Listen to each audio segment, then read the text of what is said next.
അസ്സലാമു അലൈക്കും വറഹ്മത്തുള്ളാഹി വബറകാതുഹു. ബിസ്മില്ലാ അൽഹംദുലില്ലാ. എല്ലാവർക്കും സുഖല്ലേ? അൽഹംദുലില്ലാ.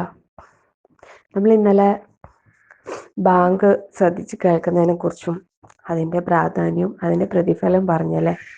അൽഹംദുലില്ലാ. എല്ലാവരും ഇന്നലത്തെ ഒരു ദിവസത്തെ എല്ലാ ബാങ്കുകളും ശ്രദ്ധിച്ചിട്ടുണ്ടാവുമെന്ന് വിശ്വസിക്കുന്നു. ഇൻഷാ അല്ലാഹ്. ബാങ്കിന് ജവാബ് ചെയ്യുന്നത് പോലെ തന്നെ വളരെയധികം ശ്രേഷ്ഠതയും പ്രതിഫലവും പറഞ്ഞൊരു കാര്യമാണ് ബാങ്കിന് ശേഷമുള്ള ദുആ. ബാങ്കിന് ശേഷം റസൂലുള്ളാഹി സ്വല്ലല്ലാഹു അലൈഹി വസല്ലമയുടെ പേരിലൊരു സലാത്ത്, പിന്നെ അല്ലാഹുമ്മ റബ്ബ ഹാദിഹി ദഅവതി താമത്തി വസ്സലാത്തുൽ ഖൈമ തുടങ്ങുന്ന ആ ദുആ. ഇത് പറഞ്ഞാൽ നമുക്ക് ലഭിക്കുന്ന പ്രതിഫലം എന്താണെന്നറിയോ?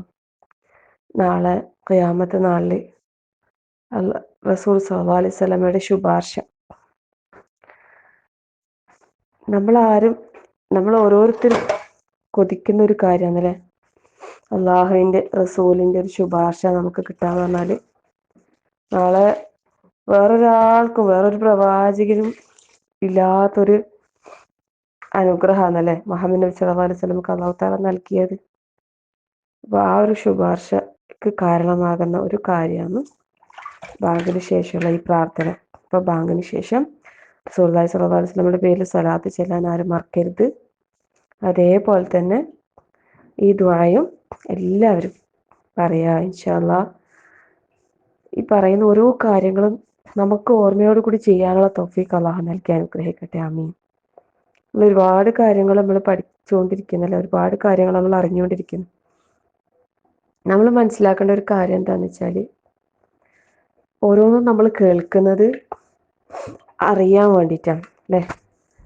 അറിയുന്നത് പഠിക്കാൻ വേണ്ടിയിട്ടാണ്, പഠിക്കുന്നത് ജീവിതത്തിൽ കൊണ്ടുവരാൻ വേണ്ടിയിട്ടാണ്.